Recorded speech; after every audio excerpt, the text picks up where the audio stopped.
Hello everyone, मोहित study IQ centre में आपका स्वागत है। आज हम जो है प्राचीन भारत का इतिहास से संबंधित जो है इम्पोर्टेंट क्वेश्चंस को यहाँ पे देखेंगे। ये मोस्ट इम्पॉर्टेंट क्वेश्चंस हैं जो किसी भी गवर्नमेंट एग्जाम्स में जो है आ सकते हैं। ठीक है, ये टॉप क्लास के क्वेश्चंस हैं जो मतलब सबसे ज़्यादा इम्पॉर्टेंट है। तो इसको जो है पूरा वीडियो ज़रूर देखिएगा और इन क्वेश्चंस को बिल्कुल ध्यानपूर्वक जो है सॉल्व करिए। और जो है जिन क्वेश्चंस को आपको नहीं आता उसके चाहे तो आप नोट्स भी बना सकते हैं। मेरा मानना है कि आप जो है पर्सनली जो है आप अपने जो है कुछ नोट्स ज़रूर बनाइए कुछ क्वेश्चंस के, जो अक्सर जो है जो मैं बताऊं कि जैसे या कहीं से भी आप सुनते हैं कि ये मोस्ट इंपॉर्टेंट क्वेश्चंस हैं, इसको ये आने के चांसेस हो, तो इस तरीके के क्वेश्चंस की जो है एक लिस्ट ज़रूर होनी चाहिए। करीब ऐसे आप धीरे धीरे पढ़ते पढ़ते आप 500 600 हज़ार क्वेश्चंस की एक लिस्ट बना सकते हैं जो पेपर के समय पढ़ सकते हैं। ठीक है, तो चलिए वीडियो को शुरू करते हैं। और वीडियो पसंद आए तो प्लीज़ चैनल को लाइक सब्सक्राइब ज़रूर कीजिएगा, अपने दोस्तों से ज़रूर शेयर कीजिएगा ताकि जो है वो भी इस वीडियो का लाभ ले सके। चलिए शुरू करते हैं। पहला क्वेश्चन देखते हैं। उस स्थल का नाम बताइए जहाँ से प्राचीनतम जो है स्थायी जीवन के जो है साक्ष्य मिलते हैं या प्रमाण मिलते हैं। तो देखिए, स्थायी जीवन का मतलब है यहाँ पे जो है कृषि होती थी, है ना, और पशुपालन होता था, है ना, स्थायी निवास होता था। पहले जो है आखेटक की तरह रहते थे, है ना, पाषाण युग में। अब जो है ये लोगों ने जो है स्थायी जीवन जो है जीना शुरू कर दिया, तो स्थायी निवास होने लग गया।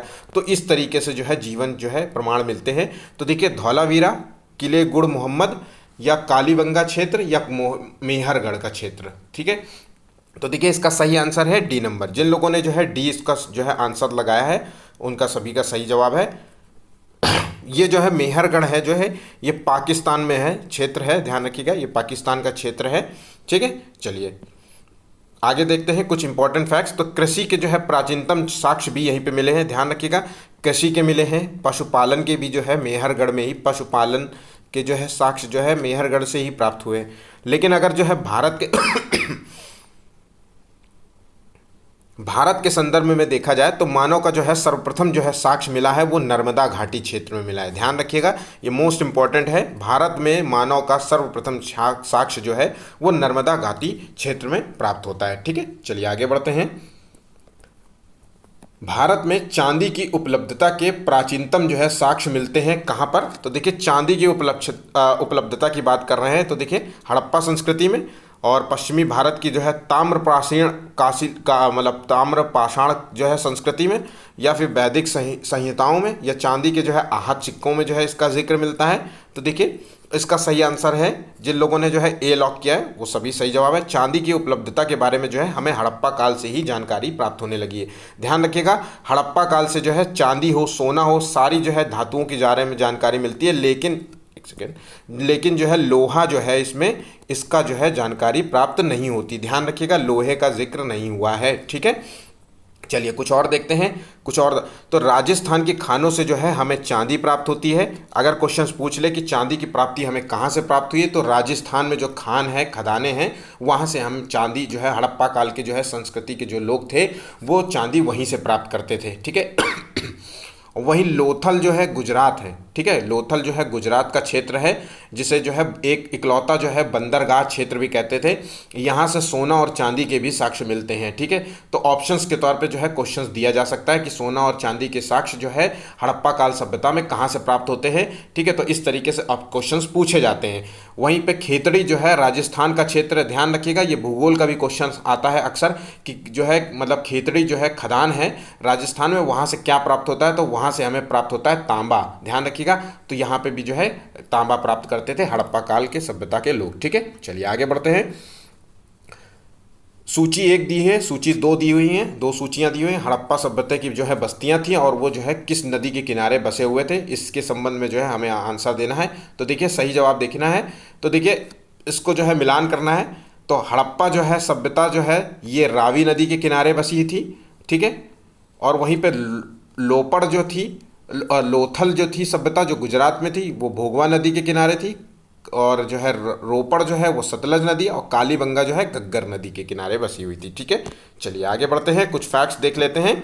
तो हड़प्पा जो है रावी नदी के किनारे है, जिसकी खोज हुई थी 1921 में। इसकी खोजकर्ता किए थे दयाराम साहनी। ये और ये इन दोनों खोजकर्ताओं के नाम आपको याद रखने हैं, मोस्ट इंपॉर्टेंट खोजकर्ता हैं, और इनका टाइम पीरियड भी याद रखिएगा। मोहनजोदड़ो जो है वो सिंधु घाटी सभ्यता से संबंधित है और इसकी खोज मिलती है 1922 में की थी, ये आर.डी. बनर्जी ने की थी। ठीक है। रोपड़ जो है, ध्यान रखिएगा, ये रोपड़ जो है ये सतलज नदी के किनारे बसा है, जिसकी खोज 1953 में हुई थी। वाई.डी. जो है शर्मा ने की थी। कालीबंगा जो है घग्गर नदी के किनारे है और इसकी खोज जो है 1953 में हुई थी, ए घोष ने की थी। वहीं लोथल जो है भोगवा नदी के किनारे है, इसकी खोज 1955 में हुई थी और एस.आर. राव ने इसकी खोज की थी। ठीक है। चलिए आगे बढ़ते हैं, कुछ और भी फैक्ट्स जान लेते हैं। देखिए हड़प्पा जो है ये पाकिस्तान का क्षेत्र में आता है, ध्यान रखिएगा। पंजाब जो है वो पाकिस्तान का जो पंजाब क्षेत्र है, वो हड़प्पा जो है सभ्यता वहीं पे मिलती है। वहीं मोहनजोदड़ो जो है सिंध घाटी नदी, ये भी पाकिस्तान से संबंधित है, ध्यान रखिएगा, ये स्थल जो है पाकिस्तान में है। रोपड़ जो है सतलज नदी के किनारे है, ये कहाँ है, तो ये है भारत का जो है पंजाब क्षेत्र। ठीक है। कालीबंगा जो है घग्गर नदी के किनारे बसा हुआ है, ये है राजस्थान, ध्यान रखिएगा, भारत का जो है राजस्थान क्षेत्र है। ठीक है। और लोथल नदी जो है ये है गुजरात में, और ये एक लोथल जो है गुजरात में है, और एकमात्र जो है बंदरगाह जो है आपको मिलता है यहीं पे। ठीक है। और यहीं से प्राप्त हुआ था सोना और चांदी। ठीक है। चलिए आगे बढ़ते हैं, इतने फैक्ट्स जरूर याद रखिएगा। चलिए आगे बढ़ते हैं। हिंदू पौराणिक जो है कथा के अनुसार समुद्र मंथन हेतु किस जो है सर्प ने रस्सी के रूप में स्वयं को प्रस्तुत किया था। तो देखिए जो आपने अगर देखा हो समुद्र मंथन की जो है मूवीज़ वूवीज़ आपने देखी होंगी कई बार, जो है श्री कृष्णा जो है एक सीरियल आता था उसमें जो है, तो उसमें आपने देखा होगा तो एक जो है मतलब पर्वत होता था और उसके चारों तरफ जो है मतलब सांप ने अपने आप को जो है रस्सी के रूप में जो है प्रस्तुत किया था। वो सांप जो है कौन सा था, तो देखिए सही आंसर देना है। तो देखिए जिन लोगों ने जो है बी आंसर लॉक किया है वो सभी सही जवाब है। वासुकी को जो है ध्यान रखिएगा सांपों का राजा कहते हैं, ध्यान रखिएगा, वासुकी जो है देव को सांपों का जो है नागों का राजा कहा जाता है। ठीक है। चलिए आगे बढ़ते हैं। अच्छा एक और बात है, इसमें जो है सांप को जो है रस्सी के रूप में दिखाया गया था, ठीक है, वासुकी को, तो इसमें जो है पर्वत जो है मथानी के रूप में जिसमें समुद्र को मंथन किया गया था, उसमें किस पर्वत का इस्तेमाल किया गया था, तो ध्यान रखिएगा ये जो एक सेकेंड, तो ये है मंदराचल पर्वत, ध्यान रखिएगा, मंदराचल जो है पर्वत का जो है मथानी के रूप में इस्तेमाल किया गया था, पर्वत इसको मथानी के रूप में इस्तेमाल किया गया था। इसी पर्वत के चारों ओर जो है सर्प को वासुकी जो है लिपट करके जो है मंथन किया गया था। एक तरफ देव थे और एक तरफ असुर थे, ठीक है, जिससे जो है कई जो है चीज़ें निकली थी, जिसमें से अमृत जो है यहीं से इसी से निकला था, समुद्र मंथन से। ठीक है। चलिए आगे बढ़ते हैं। बुद्ध के जीवन की जो है किस घटना को महाभिनिष्क्रमण जो है के रूप से जाना जाता है, तो देखिए मोस्ट इम्पॉर्टेंट क्वेश्चन है बुद्ध से संबंधित में। तो उनका जो है महापरिनिर्वाण को जो है कहते हैं, उनके जन्म को जो है कहते हैं, या उनका जब गृह त्याग हुआ था जब उन्होंने अपना घर छोड़ा था तब कहा जाता है, या उनका प्रमोदन जो है मतलब उन्होंने जो उपदेश दिए थे उसको कहते हैं। तो देखिए इसका महाभिनिष्क्रमण जो है वो बुद्ध के जो है गृह त्याग को कहा जाता है, ध्यान रखिएगा, उन्होंने जो है घर जब छोड़ा था तो उसी को जो है महाभिनिष्क्रमण कहते हैं। ठीक है। महापरिनिर्वाण जो है यहाँ क्या है, तो ये महापरिनिर्वाण जो है बुद्ध ने जब शरीर त्यागा था, ध्यान रखिएगा, शरीर जब त्यागा था, ठीक है, उसको कहा जाता है महापरिनिर्वाण। ठीक है। तो ध्यान रखिएगा, ये दोनों चीज़ें याद रखिएगा। इसमें कुछ फैक्ट्स जो हैं वो इम्पॉर्टेंट है। बुद्ध का जन्म जो है लुम्बिनी में हुआ था, ध्यान रखिएगा। चलिए आगे बढ़ते हैं। बुद्ध का जो है परिनिर्वाण जो है कुशीनगर में हुआ था, मतलब जो है शरीर जो है त्यागा था उन्होंने कुशीनगर में। ठीक। देखिए प्रचार, जब बुद्ध जो है प्रचार करते थे, अपने जो है उपदेशों का प्रचार करते थे, तो वो प्रचार करते हुए मल्लों के जो है राज्य में पहुँचे थे। ठीक है।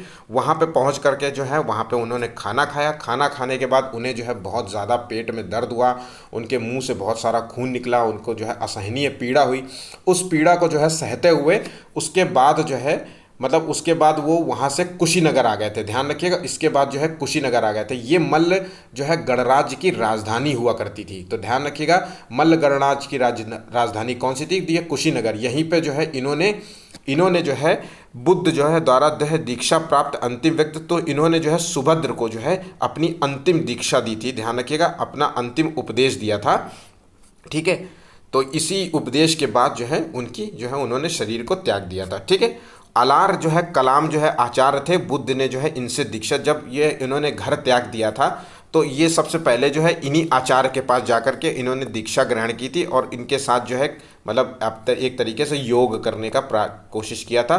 लेकिन उन्होंने योग मतलब इनको जो है योग करते हुए कुछ खास रास नहीं आया था, है ना, तो ये फिर अपने रास्ते अलग रास्ते चले गए थे। ठीक, उसके बाद जो है बुद्ध ने अपना जो है सर्वाधिक जो है उपदेश कहाँ दिया था, तो ये कौशल राज्य में जो है श्रावस्ती में दिया था। ध्यान रखिएगा, सबसे ज़्यादा जो है उपदेश जो है इन्होंने जो है यहीं पे दिया था। ठीक है, चलिए पहला उपदेश कहाँ दिया था, तो देखिए पहला उपदेश जो है इन्होंने सारनाथ में दिया था। सारनाथ में इन्होंने पहला उपदेश दिया था। चलिए आगे देखते हैं। प्रथम जो है बौद्ध समिति का जो है आयोजन हुआ था, तो देखिए बुद्ध काल में जो है कुछ समितियां आयोजित हुई थी, तो ये टोटल 4 समितियां आयोजित हुई थी। तो वो उन 4 समितियों में जो है प्रथम बौद्ध समिति का आयोजन कहाँ हुआ था, तो देखिए प्रथम बौद्ध समिति का आयोजन हुआ था किसके काल में हुआ था, इसका सही आंसर देना है। तो इसका सही आंसर है आजाद शत्रु के काल में। ठीक है, चलिए आगे जो है हम कुछ फैक्ट्स को देख लेते हैं चारों के बारे में। तो प्रथम जो है बौद्ध समिति जो थी राजगृह की सप्तपर्णी गुफा में जो है आयोजित की गई थी। ध्यान रखिएगा जो है कहाँ पे आयोजित की गई थी, ये अक्सर जो है मोस्ट इंपॉर्टेंट क्वेश्चंस को इसको रखूंगा और ये आपको याद होने चाहिए बिल्कुल इसी तरीके से। तो प्रथम बौद्ध समिति जो थी वो राजगृह की जो है सप्तपर्णी जो है गुफा में जो है आयोजित की गई थी, है ना। और ये किसके काल में आयोजित की गई थी, तो ये आजाद शत्रु के काल में आयोजित की गई थी। ध्यान रखिएगा, आजाद जो है शत्रु के काल में आयोजित की गई थी। ठीक है, उसी तरीके से जो है द्वितीय जो है बौद्ध समिति जो है ये वैशाली में जो आयोजित की गई थी और जो है ये किसके काल में, तो ये कालाशोक शिशुनाग वंश के काल में आयोजित की गई थी। कालाशोक के काल में आयोजित की गई थी। उसी तरीके से जो है तीसरी जो है बौद्ध समिति वो पाटिलपुत्र में जो है आयोजित की गई थी और अशोक के काल जो था इसमें मौर्य वंश के काल में आयोजित की गई थी। चौथी जो है वो कश्मीर के कुंडलबन जो है क्षेत्र में आयोजित की गई थी और यहाँ के जो है राजा थे वो कनिष्क के काल में की गई थी। कनिष्क कुषाण वंश के जो है शासक के रूप में थे। ठीक है, चौथी जो समिति थी इसी में जो है बौद्ध धर्म जो है मतलब टूट गया था और ये टूट कर जो है हीनयान और महायान में विभाजित हो गया था। ध्यान रखिएगा, चौथी बौद्ध समिति में जो है हीनयान और महायान में विभाजित हुआ था। ठीक है, चलिए आगे बढ़ते हैं। ये सारे फैक्ट्स जो है इंपॉर्टेंट हैं, परीक्षा की दृष्टि से इंपॉर्टेंट हैं, इनको बिल्कुल भी मिस मत कीजिएगा। वीडियो को ज़रूर अंत तक देखिएगा, इस तरीके के फैक्ट्स जो है आपको बहुत ज़्यादा मिलेंगे। चलिए आगे बढ़ते हैं। निम्नलिखित में से जो है किस बौद्ध ग्रंथ में संघ जीवन के जो है नियम प्राप्त होते हैं, तो देखिए बौद्ध ग्रंथों के जो है संघ जीवन के नियम जो है प्राप्त होते हैं। तो देखिए बुद्ध ने जो है उपदेश दिए थे, ध्यान रखिएगा बुद्ध ने जो उपदेश दिए थे उन उपदेशों को जो है ग्रंथों में जो है विभाजित किया गया था। उन उपदेशों को 3 ग्रंथों में रखा गया था। ध्यान रखिएगा, उन ग्रंथों को 3 ग्रंथों में रखा गया था, जिसमें से एक ग्रंथ के बारे में पूछ रहा है कि संघ के नियम जो है क्या थे। ठीक है, उन आचार्य प्रचार्यों के जो है नियम क्या थे, तो उन नियमों के बारे में जानकारी मिलती है विनय पिटक। ध्यान रखिएगा, उन नियमों को जो है जानकारी मिलती है विनय पिटक से। ठीक है, देखिए बुद्ध के जो है उपदेशों का संग्रह जो है उन 3 पिटक जो है ग्रंथों में मिलता है, इसे त्रिपिटक ग्रंथ कहते हैं। ध्यान रखिएगा, जो है त्रिपिटक क्या है, विनय सुत्त पिटक, विनय पिटक और अभिधम्म पिटक। ये 3 जो है 1 2 3 इस तरीके से विनय पिटक, सुत्त पिटक, अभिधम्म पिटक। विनय पिटक में जो है संघ संबंधी नियम की जानकारी प्रति है और आचार्यों की जो है शिक्षाएं जो होती हैं वो क्या शिक्षाएं देते थे उसके बारे में जानकारी प्राप्त होती है। वहीं पे जो है सुत्त पिटक है, वहाँ पे जो है धार्मिक जो है सिद्धांत प्रस्तुत किए जाते हैं, इसमें जो है धार्मिक सिद्धांतों के बारे में जो है जानकारी प्राप्त होती है। उसी तरीके से जो अभिधम्म पिटक है उसमें जो है बुद्ध के जो है दार्शनिक जो है सिद्धांत थे, दार्शनिक जो है मतलब सोच क्या थी उन सिद्धांतों के बारे में जो है बताया गया है। ठीक है, तो इन 3 जो है बुद्ध के उपदेशों को जो है इन्हीं जो है 3 ग्रंथों में ये मिलते हैं अक्सर। ठीक है, चलिए एक सेकेंड, क्या हो गया,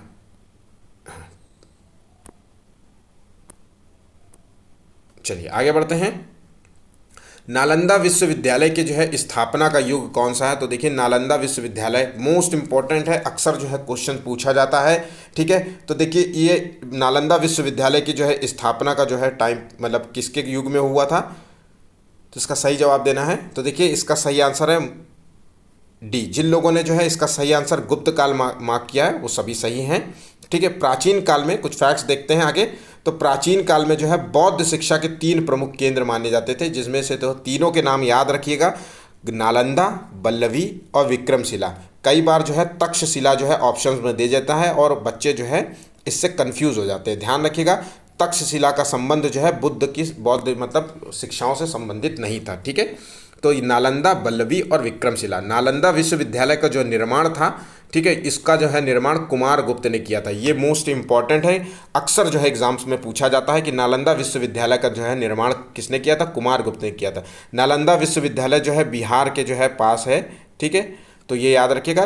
दूसरा है, नालंदा विश्वविद्यालय को जो किसने नष्ट किया था, तो बख्तियार खिलजी ने जो है इसके जो है इसमें आग लगा दी थी, इसको तोड़ फोड़ बहुत किया था। नालंदा विश्वविद्यालय को जो है बहुत ज़्यादा रूप में नुकसान पहुंचाया था बख्तियार खिलजी ने। ठीक है, चलिए, विक्रमशिला विश्वविद्यालय की जो है स्थापना किसने की थी, तो पाल जो है नरेश थे, उन्होंने जो की थी धर्मपाल, इसकी जो है स्थापना धर्मपाल ने की थी। ठीक है, और जो है नालंदा विश्वविद्यालय को जो है इन राजाओं ने बहुत ज़्यादा मतलब इन विश्वविद्यालयों को जो है बहुत अधिक जो है दान दिया था, इनके जो उत्थान के लिए बहुत ज़्यादा कार्य किया था।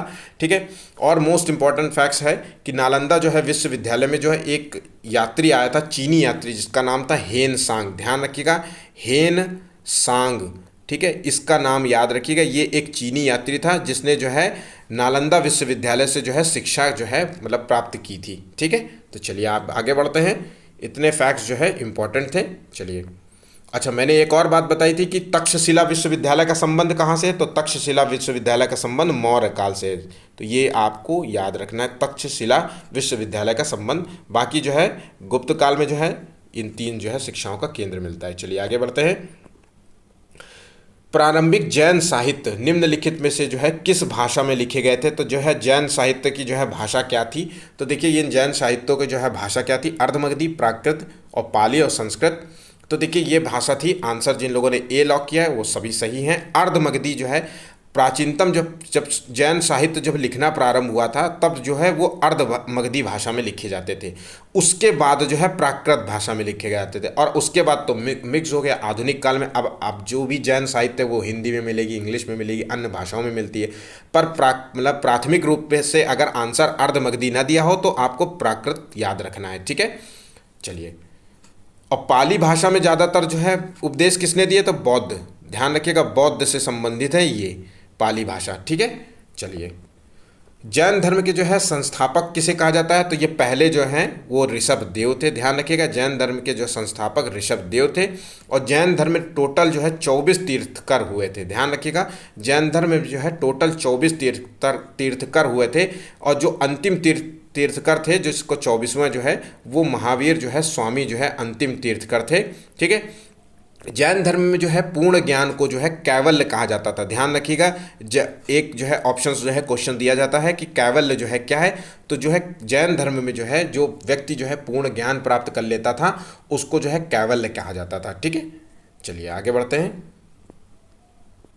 उज्जैन का जो है प्राचीनतम जो है क्या नाम था, तो देखिए प्राचीन मतलब काल में जो है उज्जैन को जो है किस नाम से जाना जाता था, तो देखिए इसका सही आंसर है, जिन लोगों ने जो है इसको सी लॉक किया है वो सभी सही है, अवंतिका जो है इसका जो है नाम था। ध्यान रखिएगा, अवंतिका अक्सर जो है क्वेश्चंस पूछा जाता है।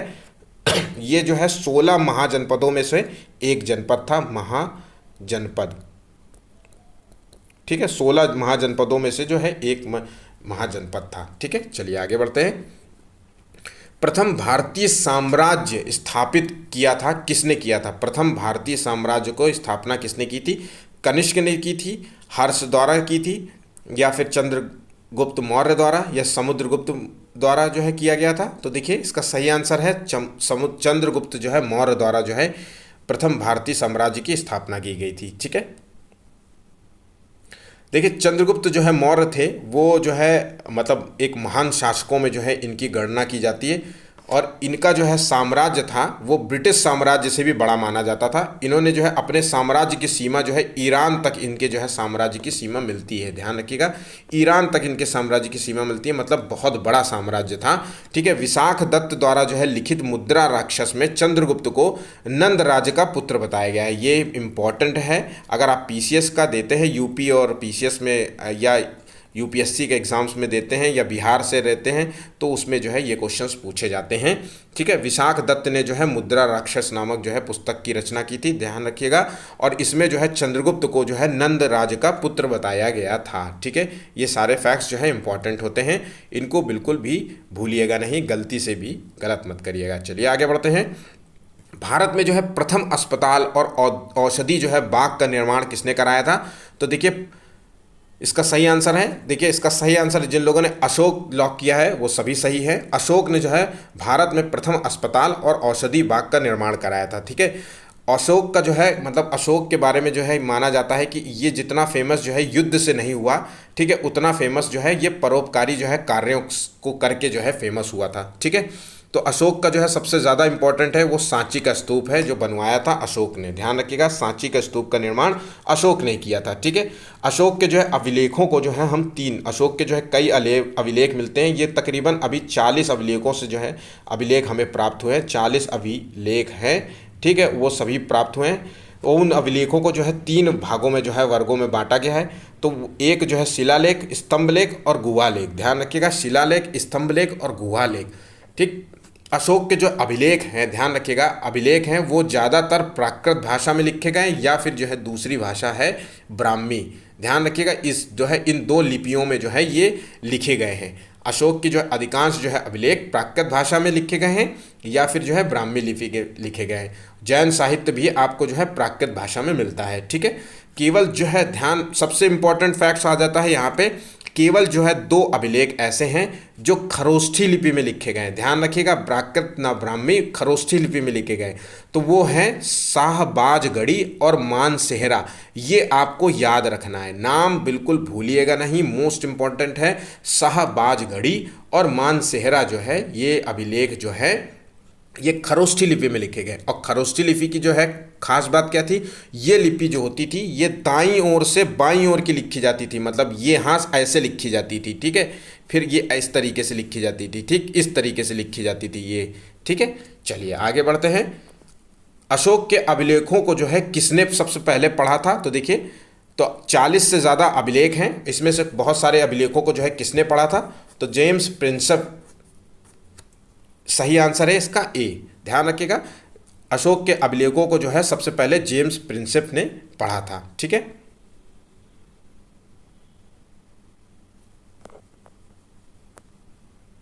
नेक्स्ट क्वेश्चन देखते हैं। प्रसिद्ध जो है यूनानी राजदूत मेगस्थनीज, ठीक है, इसका नाम बिल्कुल बहुत बार आपने सुना होगा, भारत में जो है किसके दरबार में आए थे? तो देखिए मेगस्थनीज जो है आया था, वो आया था चंद्रगुप्त मौर्य के दरबार में। इसका सही आंसर सी है। जिन लोगों को सी आंसर पता था वो सभी सही है। मेगस्थनीज जो है वो भारत के मतलब भारत के जो है चंद्रगुप्त मौर्य के दरबार में आया था। ठीक है, चलिए कुछ और फैक्ट्स जो है देखते हैं मेगस्थनीज के बारे में।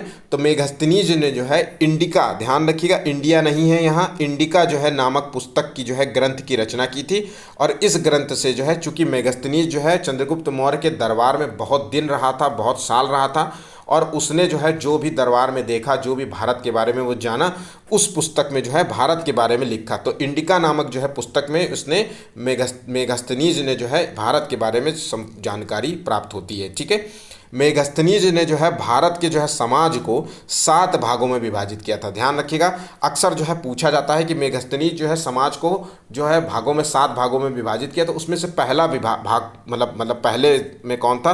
तो दार्शनिक को जो है पहले स्तर पर रखा था। ध्यान रखिएगा, दार्शनिक थे, कृषक थे, पशुपालक थे, कारीगर थे, योद्धा थे, निरीक्षक थे और मंत्री थे। ये जो है 7 थे, ये 8वां लिख दिया मैंने, यहाँ पे 7 थे। ठीक है, तो ध्यान रखिएगा, ये जो है आप याद रखिएगा एक ध्यान से। ठीक है, मेगस्थनीज जो अपनी जो है बुक जो लिखी थी उसमें जो है दास प्रथा का जो है कोई जिक्र नहीं किया था। इनका मानना था कि भारत में जो है दास प्रथा जैसी कोई चीज़ नहीं थी। ठीक है, तो चलिए, अच्छा मेगस्थनीज को जो है ये यूनानी जो है राजदूत था। तो ये राजदूत जो है किसका था? तो ध्यान रखिएगा ये था सेलुकस। ध्यान रखिएगा, सेलुकस जो है निकेटर। ठीक है, ये सेलुकस निकेटर का जो है राजदूत था जो चंद्रगुप्त मौर्य के दरबार में आया था। ठीक है, चलिए आगे बढ़ते हैं। निम्नलिखित में से जो है किस शासन को सर्वप्रथम जो है सोने के सिक्के जारी करने का श्रेय दिया जाता है? ध्यान रखिएगा, किस शासक ने जो है सबसे पहले जो है सोने के सिक्के जारी किए थे? तो देखिए कुजुल कडफिसेस, विम कडफिसेस, कनिष्क प्रथम और होविस्क। तो देखिए सही आंसर इसका क्या है? तो देखिए इसका सही आंसर है बी नंबर। ध्यान रखिएगा, सोने के जो है सिक्के जारी करने का जो है श्रेय जाता है विम कड़फिसेस को। ठीक है, ये जो है राजा थे, ये कुषाण वंश के, ध्यान रखिएगा, ये कुषाण वंश के राजा थे। ठीक है, और कुषाण वंश की जो है स्थापना जो है यहाँ से होती है, मतलब इसके प्रथम राजा थे कुजुल कड़फिसेस, और कुजुल कड़फिसेस ने जो है तांबे के सिक्के के जो है, मतलब तांबे के जो है सिक्के जारी किए थे, और विम कड़फिसेस ने जो है सोने के सिक्के जारी किए थे। ठीक है, चलिए आगे बढ़ते हैं।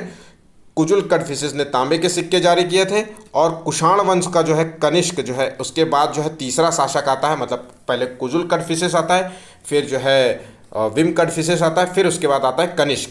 और कनिष्क ने जो सिक्के जारी किए थे, उनके सिक्कों में बुद्धों का जो है, मतलब चित्रों का अंकन मिलता है, मतलब बुद्ध की चित्र मिलती है। ध्यान रखिएगा, बुद्ध का जो है, बुद्ध के जो है चित्र मिलते हैं उनके जो है सिक्कों में। ठीक है, तो ध्यान रखने योग्य सारी बातें हैं, इंपॉर्टेंट फैक्ट्स हैं, वीडियो को अंत तक ज़रूर देखिएगा। चलिए आगे बढ़ते हैं। भारत का जो है नेपोलियन जो है किसे कहा जाता है? तो देखिए, भारत को जो है नेपोलियन किसे कहा गया है? तो देखिए, इसका सही आंसर है डी नंबर। समुद्रगुप्त को जो है भारत का नेपोलियन कहा जाता है। ये किसने कहा था, ये सबसे इंपॉर्टेंट है, ये भी इंपॉर्टेंट है। तो विंसेंट जो है, ध्यान रखिएगा, विंसेंट स्मिथ, ये स्मिथ, ठीक है, ये स्मिथ है, इन्होंने जो है, इनको जो है भारत का नेपोलियन कहा था। ठीक, समुद्रगुप्त के जो है युद्ध के जो है तकनीकों को देख करके, युद्ध में जो है जिस तरीके से उसने साहस दिखाया है ना, उसको देख करके जो है मतलब खुश हुआ था, और उसी को देख करके जो है भारत का उसने नेपोलियन की जो है संज्ञा दी थी, मतलब समुद्रगुप्त को। ठीक है, चलिए आगे बढ़ते हैं। इलाहाबाद स्तंभ जो है अभिलेख अब निम्नलिखित में से जो है किस एक से संबंधित है? मतलब इलाहाबाद जो है अभिलेखों में, स्तंभ लेख में किस जो है राजा के बारे में जानकारी प्राप्त होती है? देखिए, मैंने अभी बताया था कि अभिलेखों के जो है, अशोक के जो अभिलेख हैं वो 40 से भी अधिक अभिलेख जो है हमें प्राप्त हुए हैं अभी तक, और वो अभिलेख जो है कई भाषाओं में है। ब्राह्मी लिपि में है कुछ अभिलेख, कुछ जो है खरोष्टी लिपि में है, मतलब 2 अभिलेख जो है खरोष्टी लिपि में, ज़्यादातर भाषाएं प्राकृत भाषा में है या ब्राह्मी लिपि में, और प्राकृत भाषा और ब्राह्मी लिपि पढ़ी जा सकी है। ठीक है, तो ध्यान रखिएगा, इलाहाबाद जो है स्तंभ लेख जो है उसका जो है, उसमें जो है जानकारी मिलती है समुद्रगुप्त के बारे में। ध्यान रखिएगा, मोस्ट इंपॉर्टेंट है, इस अभिलेख में जो है समुद्रगुप्त के बारे में जानकारी मिलती है। समुद्रगुप्त का जीवन जो है कैसा था, ठीक है, उसके बारे में मिलती है, युद्ध के बारे में मिलती है। ठीक है ना, उसके राजा बनने की जो है क्या है, तो इन अभिलेखों से जो है आप हमको जो है जानकारी मिलती है। ठीक, चलिए आगे बढ़ते हैं। गुप्त जो है स्वर्ण मुद्रा को कहा जाता है। तो गुप्त काल में जो है, ध्यान रखिएगा, गुप्त काल में जो है सोने की जो है मुद्राओं को क्या कहा जाता था?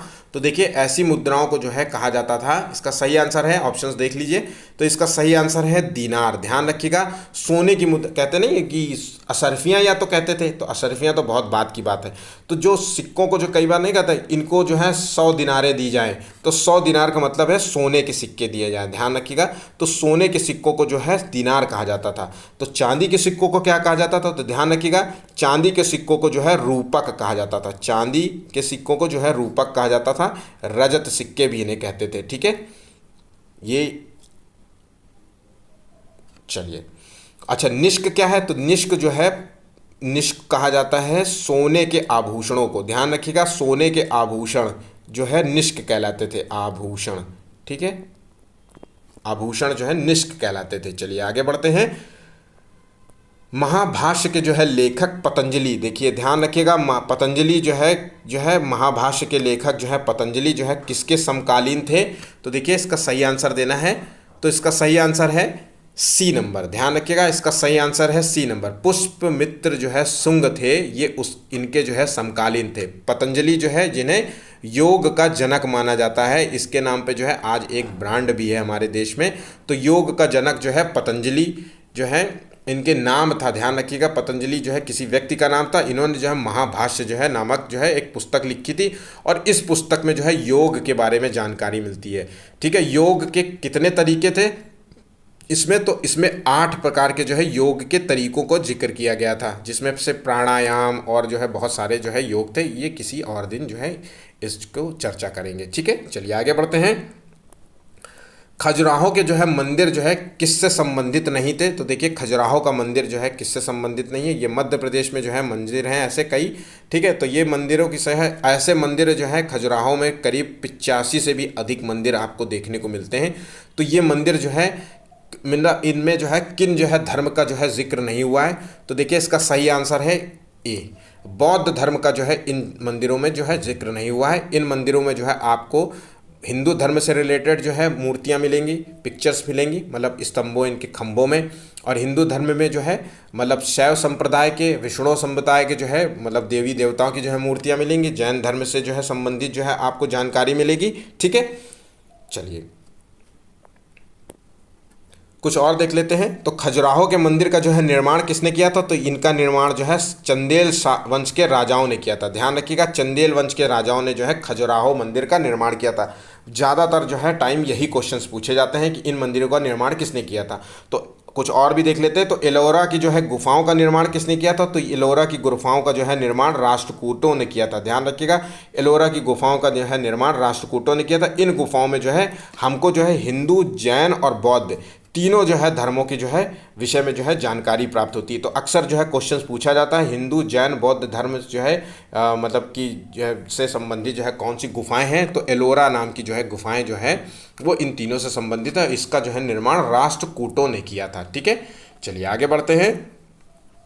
ब्लैक जो है पगोड़ा, पगोड़ा जो है क्या है, कहाँ है? मतलब तो ब्लैक पगोड़ा जो है तो ये कहाँ है?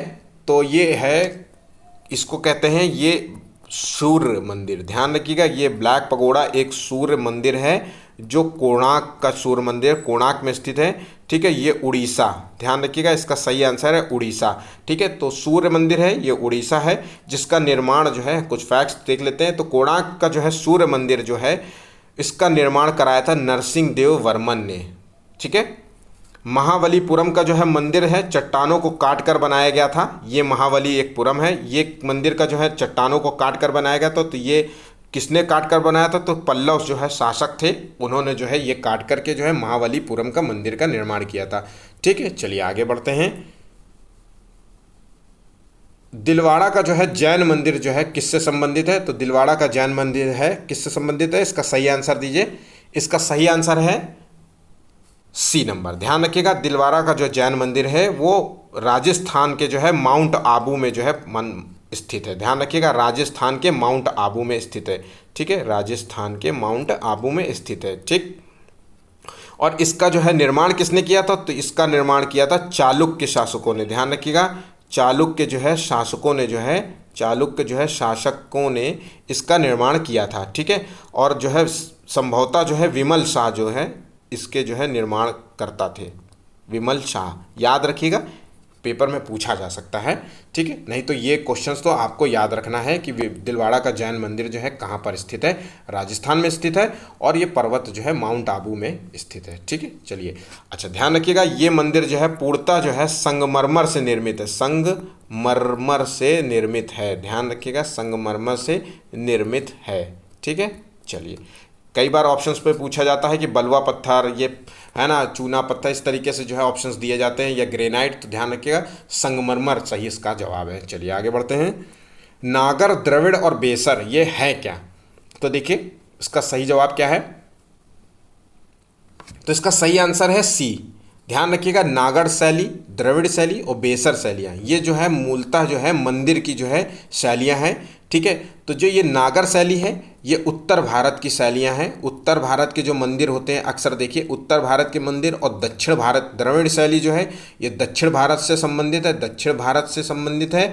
ठीक है, तो उत्तर भारत जो है नागर शैली से संबंधित है।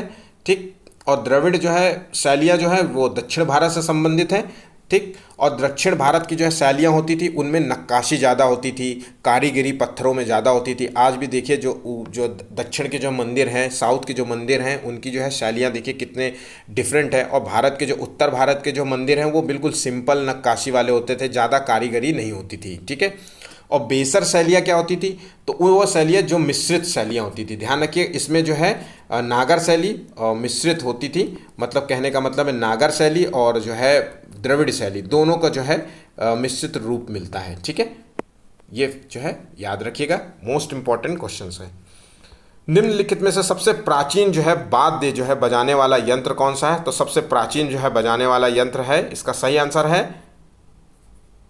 सितार नहीं है इसका सही आंसर, इसका आंसर है बी। ध्यान रखिएगा, इसका आंसर है बी। वीणा को जो है सबसे जो है प्राचीन वाद्य यंत्रों में से गिना जाता है। ठीक है, चलिए आगे बढ़ते हैं।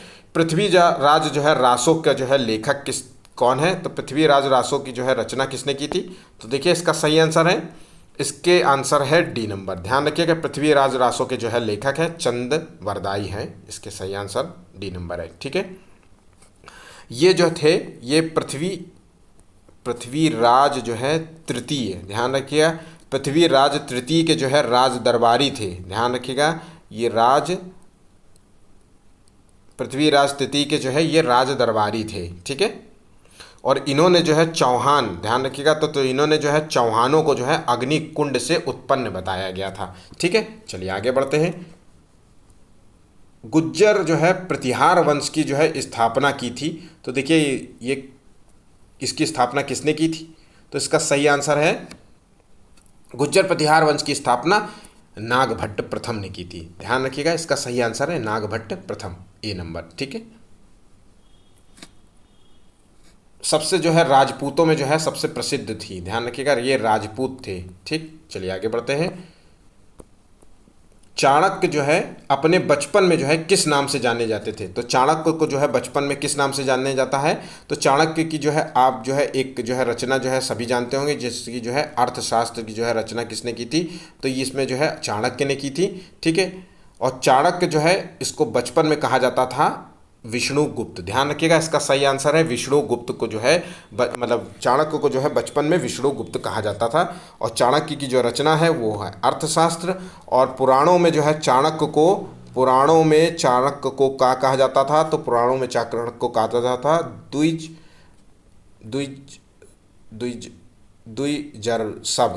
द्विजरसभ। ठीक है, द्विजरसभ कहा जाता था, मतलब एक तरीके से श्रेष्ठ ब्राह्मण। ठीक है, श्रेष्ठ ब्राह्मण इसका मतलब हुआ। चलिए आगे बढ़ते हैं। निम्नलिखित में से सबसे पुराना जो है राजवंश कौन सा है? तो देखिए 4 ऑप्शंस दिए गए हैं, इसका जो है सबसे पुराना राजवंश कौन सा है? तो देखिए सही आंसर है, इसका सही आंसर है, जिन लोगों ने बी लॉक किया है वो सभी सही हैं। मौर्य जो है सबसे पुराना राजवंश है। मौर्य के बाद आए थे, ध्यान रखिएगा, मौर्य के, मैं इसको पहले जो है फैक्ट्स जो है बता देता हूँ। तो देखिए मौर्य वंश की जो है स्थापना किसने की थी? तो चंद्रगुप्त मौर्य ने जो है इसकी मौर्य राजवंश की जो है नींव रखी थी। और जो है मौर्य की जो है अंतिम जो है शासक कौन था? तो बृहदत्त जो है इसका अंतिम शासक था, जिसकी हत्या जो है इन्हीं के जो है सेनापति ने जो है की थी, पुष्पमित्र शुंग। और शुंग जो है इसकी हत्या करके जो है शुंग वंश की जो है स्थापना की थी। ध्यान रखिएगा, इसके बाद इसने जो है शुंग वंश की जो है स्थापना कर दी। तो इसका कहने का मतलब है कि मौर्य के बाद आए थे शुंग। ध्यान रखिएगा, तो ऑप्शंस जो है भले ही ना दिया हो लेकिन आगे के लिए ज़रूरी है। शुंग के बाद आए थे सातवाहन। ध्यान रखिएगा, सातवाहन वंश के जो है शासक इसके बाद आए थे। ठीक, चलिए आगे देखते हैं। गुप्त वंश का जो है प्रथम शासक जो है चंद्रगुप्त प्रथम था। ध्यान रखिएगा, गुप्त वंश का जो है प्रथम शासक था वो चंद्रगुप्त प्रथम था। और गुप्त वंश का जो अंतिम शासक था वो स्कंदगुप्त था। इन सभी वंशों के प्रथम शासक और अंतिम शासकों के नाम ज़रूर याद रखिएगा, पेपर में अक्सर क्वेश्चंस पूछा जाता है। और सबसे बड़ी जो है स्कंदगुप्त की जो है काल की जो है घटना थी, इसके समय में जो है हूणों का आक्रमण हुआ था। तो ध्यान रखिएगा, क्वेश्चंस पूछा जाता है कि किसके काल में हूणों का आक्रमण हुआ था? तो गुप्त काल में जो है हूणों का आक्रमण हुआ था। गुप्त काल में जो है स्कंदगुप्त के ऊपर जो है हूणों का आक्रमण हुआ था, और यही आक्रमण जो है गुप्त वंश के पतन का कारण बना था। ठीक है, तो ध्यान रखिएगा। उसके बाद आते हैं, मतलब तो इसके बाद मौर्य के बाद आएंगे, मौर्य के बाद आ गए, मैंने बताया शुंग वंश, और शुंग के बाद आ गए सातवाहन, तो याद रखने के लिए है। उसके बाद आते हैं गुप्त वंश। ठीक है, और उसके बाद आते हैं कुषाण वंश। ठीक है, चलिए आगे बढ़ते हैं। निम्नलिखित राजाओं में से किसका जो है जैन धर्म के प्रति जो है भारी झुकाव था? तो देखिए जैन धर्म के प्रति जो है कौन सा राजा जो है सबसे ज़्यादा झुकाव माना जाता है? मोस्ट इंपॉर्टेंट क्वेश्चन है, बहुत बार पूछा जाता है ये।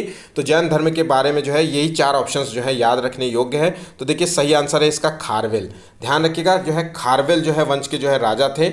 ये खारवेल जो थे ये चेदी वंश के जो है सबसे शक्तिशाली राजाओं में से एक था। तो ध्यान रखिएगा, इनका जो है जैन धर्म के प्रति सबसे ज़्यादा झुकाव था। और इसके बारे में जो है खारवेल के जो है राजाओं के बारे में जो है हाथी गुफा जो है लेख से हमें जानकारी प्राप्त होती है। ठीक, तो ये दोनों फैक्ट्स आप याद रखिएगा। चलिए आगे बढ़ते हैं। सती प्रथा का जो है प्रथम अभिलेख जो है, इतने सारे अभिलेखों में जो है सती प्रथा का जो है किस अभिलेख में जो है जिक्र हुआ है? तो देखिए ये इसका जिक्र हुआ है, सही आंसर है इसका ए। सही आंसर है इसका एरण अभिलेख से जो है इसकी जानकारी प्राप्त होती है। कुछ इंपॉर्टेंट फैक्ट है सती अभिलेख के बारे में, जो ये टाइम पीरियड आप याद रखिएगा क्योंकि अक्सर एग्जाम्स में पूछ लिया जाता है कि सती अभिलेख जो है आपको जो है किस टाइम पीरियड का है। तो 510 ईस्वी का है, ज़्यादा कठिन भी नहीं है, 510 याद करना मुश्किल नहीं होगा। इस अभिलेख से ध्यान रखिएगा किसकी पत्नी जो है सती होने का जिक्र मिलता है? तो गोपराज की जो है पत्नी थी, सेनापति थी। ठीक, तो गोपराज नामक जो है सेनापति की जो है पत्नी थी, उसके जो है सती होने का हमें जो है प्रमाण मिलता है, उल्लेख मिलता है। तो ये भी याद रखना है आपको। ठीक है, ये सारे फैक्ट्स जो है मोस्ट इंपॉर्टेंट है, वीडियो मोस्ट इंपॉर्टेंट है। अगर आपने आखिर तक वीडियो देखा है इसके लिए धन्यवाद। वीडियो पसंद आया हो तो प्लीज़ चैनल को लाइक और सब्सक्राइब ज़रूर कीजिएगा, अपने दोस्तों से ज़रूर शेयर कीजिएगा। वीडियो का टारगेट है मात्र केवल 50 लाइक्स का। आपके जो है लाइक्स से जो है हमें मोटिवेशन होगा, हम मोटिवेटेड होते हैं। देखिए किसी भी चीज़ को बनाने में मेहनत लगती है, सुबह से शाम टाइम जो है निकालना पड़ता है, और हम चाहते हैं कि आपके जो है अच्छे से अच्छे मार्क्स आएँ। ठीक है, जो एक्सपीरियंस जो है मैंने पढ़ाई के साथ जो है गेन किया है वो आपको ज़रूर से ज़रूर मिले। इसके लिए जो है हम भी चाहते हैं कि हमें भी मोटिवेटेड हो, हम भी मोटिवेट हों, हम आपके लिए डेली वीडियोज़ लेकर के आते हैं। ठीक है, तो वो ज़रूरी है। मात्र सिर्फ केवल 50 लाइक्स है, आपके लाइक्स जो है हमारा जो है दिन अच्छा बनाता है। तो बस आज के लिए बस इतना ही, धन्यवाद।